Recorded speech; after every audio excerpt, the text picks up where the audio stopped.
Gotta get a drink.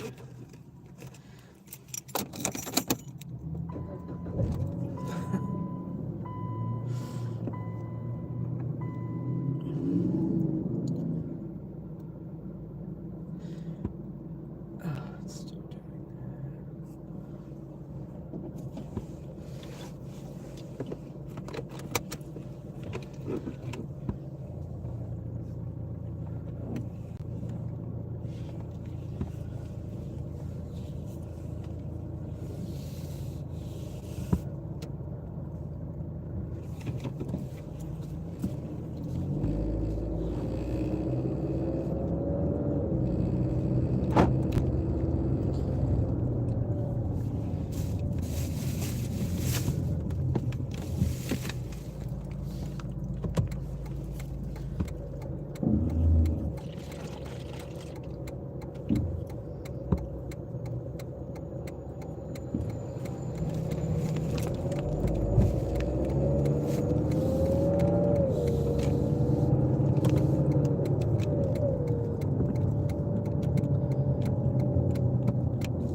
for anything.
Where's that truck in that lane?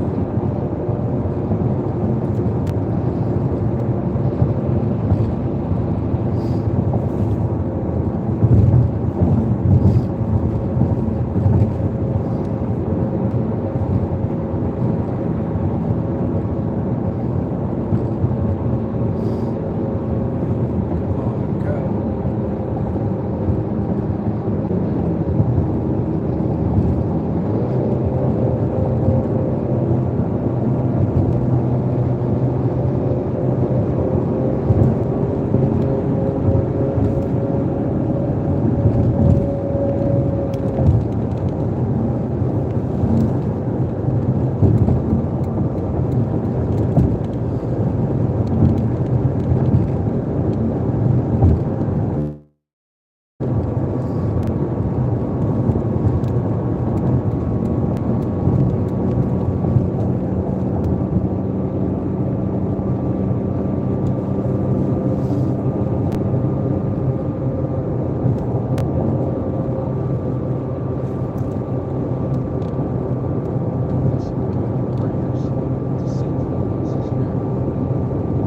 Calls them seasoned analysts, but doesn't name them. I'm just supposed to assume that this journalist is being honest with me and that he went out and found a seasoned analyst. Well, what were the qualifications to make someone a seasoned analyst?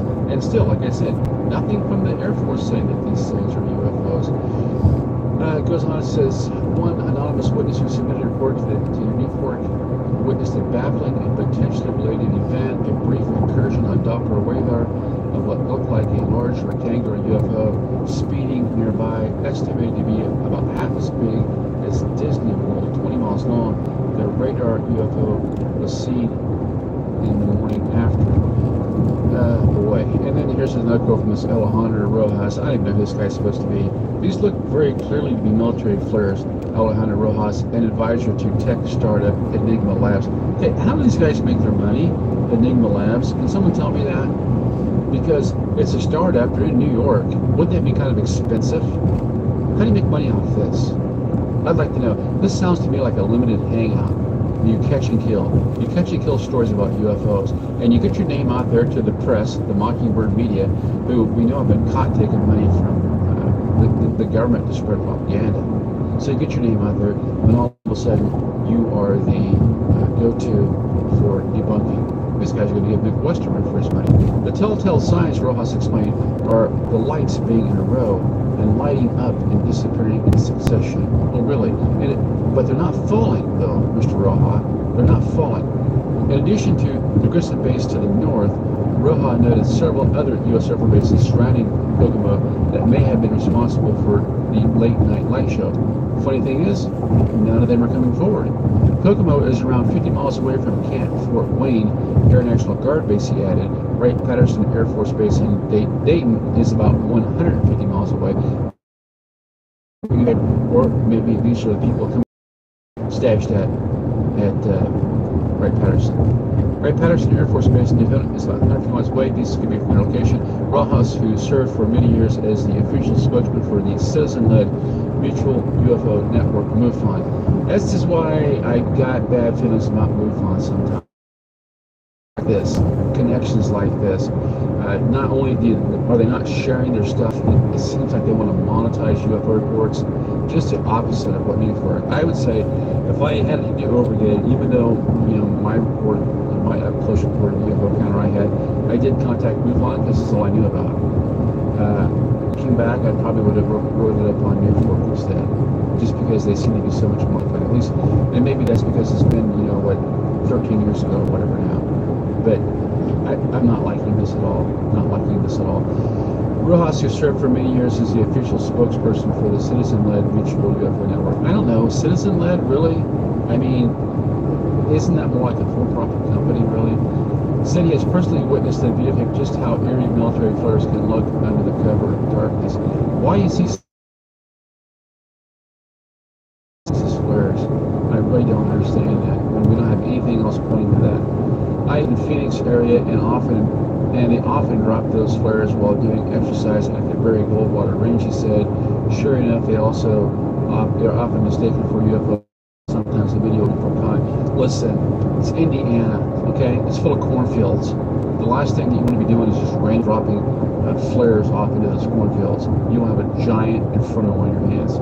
Rojas has also co-founded a new nonprofit to look into unidentified aerial phenomena, UAP discovery. So he's tied up with UAP discovery and also with Enigma Labs. This is weird. UAP discovery said the night sky can obscure more obvious signs of flares like smokes or the aircraft that dropped the flares in the first place. Physicists have argued that smoke can be seen from flares, but that is typically not the case, he told Daily Mail. Boy, they're really pushing these flare stories. I made this video to show that smoke can often not be seen, he said. My video is similar to most of the ones being alleged to be UFOs. I was about 150 miles from the flares when I took this video. Really? Did you even see him that far away? DailyMail.com has reached out to the public affairs specialist at the Grissom Air Base and also to relevant staff with Indiana's Air National Guard. A public affairs representative for the Griffin base told DailyMail.com Grissom has KC-135 Stratotankers, a large Boeing-made aerial refueling tanker outfit, and they don't have flares. Okay, Mr. Rojas, they don't have flares. They don't have flares. So please explain to me, somebody, why someone who's supposed to be a UFO investigator is so adamant about claiming that this UFO is nothing more than flares. We are so absolutely full of limited hangouts in this UFO space. It's out of control. Goes on, it says a 122nd fighter wing of 80. The free estimate, that's 855-642-6230, or visit FHA@CE.com today.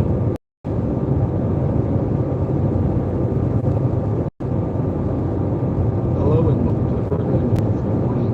In this episode, we're talking about Bigfoot stories from Kansas. That's correct, Bigfoot stories from Kansas. I found these from a Bigfoot field research organization. It's BFRO.net and FRO.net. Lots of great stuff over there. They begin by telling us in the chilling depths of winter of January 1976, strange happenings stirred within the quiet landscape of Fort Hood, North Kansas. The 205th Military Police Unit and Mansfield, especially around the Fortress Line Command Staff War School, known to them simply as CAC, was no smash. Airmen, no exceptions, no leniency. For the trade police, this duty was more than tedious. It was relentless. One evening, I stood on duty at CAC with a fellow MP, whom we called JJ. He leaned in a story, a tale that seemed outlandish, but his tone hinted at something dark. Just days ago, JJ began, an MP officer saw something along the riverbanks, something big and hairy. He described how the officer had returned from his sighting, pale and shaken. The guy looked like he'd seen a ghost, JJ muttered. This wasn't the first encounter either. Over the years, similar sightings since then. The had spooked others on the base. The officer, daring to make formal report, was shortly transferred, his career seemingly stunted by his admission. I listened skeptical yet intrigued, but my thoughts faltered the evening we were sent out on a search for a runaway officer's daughter, last seen with her boyfriend in Kansas City. We combed the refuge area along the river, moving carefully through thick woods and underbrush. There in fresh snow, we found footprints. They were massive, 14 to 16 inches long, with a width of nearly 7 inches, almost snowshoe-like near the ball of the feet. They led into the dense thicket where few ventured. The size alone struck me, but none of us dared report the prints, not with the officer's fate so fresh in our minds. Whispers spread through the unit. There had been strange noises, loud bangs against doors, and the slamming of dumpster lids outside the CAC, as if something was rummaging for food. Armed as we were, none of us felt bold enough to investigate. 8:45. One night, JJ heard a low, growling, almost gurgling sound, like on patrol outside. He bolted inside, eyes wide with fear, and we huddled in silence, Sun's more going fearful down. than we could ever admit. The area where we found those footprints was rugged, It's mile almost wide 9 rocks and p.m. limestone cliffs, thickly overgrown and largely undisturbed. Few ventured far from the main. An airy evening like that, it was easy to believe that something hidden could thrive there undetected. Years later, the memory had faded until one night I watched a show on Strange Encounters, and then it all came rushing back. Those footprints, the sounds, the stench that lingered when we dared follow the tracks. Whatever was lurking along the riverbanks of Fort Leavenworth, it felt as real that night as it did years ago. It's out there, no doubt. A cool city on this, what you would think would be a super high security military base. Very cool. Look at the next one here. This episode is brought to you by Whoop. The most powerful Whoop ever is here. The only wearable that turns your health and fitness data into personalized guidance. Now with 14 plus days of battery life. Discover a Whoop membership tailored to your goals. Power your performance at our lowest price with One. Improve health now and for the future with Whoop Peak. And tap into medical grade health with Whoop Life. To unlock your best, head to whoop.com, WHOOP.com to get started. Say hello to the next generation of Zendesk AI agents, built to deliver resolutions for everyone. Zendesk AI agents easily deploy in minutes, not months, to resolve 30% of customer and employee interactions on day one, quickly turning monotonous tasks into autonomous solutions. Loved by over 10,000 companies, Zendesk AI makes service teams more efficient, businesses run better, and your customers happier. That's the Zendesk AI effect. Find out more at zendesk.com. On a rainy evening in mid-May 2021, Patricia Purcell and her son Adrian were driving home for a doctor's appointment in Wichita. They traveled along the quiet back roads of Kansas, passing over the South Fork of the Nissacar River, a wooded area surrounded by open farmland just west of Murdoch. As they crossed the bridge on Southeast 60th Street, Patricia glanced out her window and froze.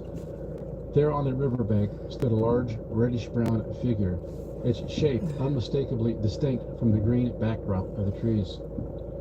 "Do you see that?" Patricia whispered, pointing toward the west bank of the river, just north of the bridge. Her son Adrian, who was driving, caught a quick glimpse of the figure before they drove past. Though brief, it was enough for both of them to be certain of what they saw. The figure stood near the water's edge, just beyond the tree line, its dark, fur-covered body set against the sandy bank. Pause this. Patricia, unable to leave the There goes by.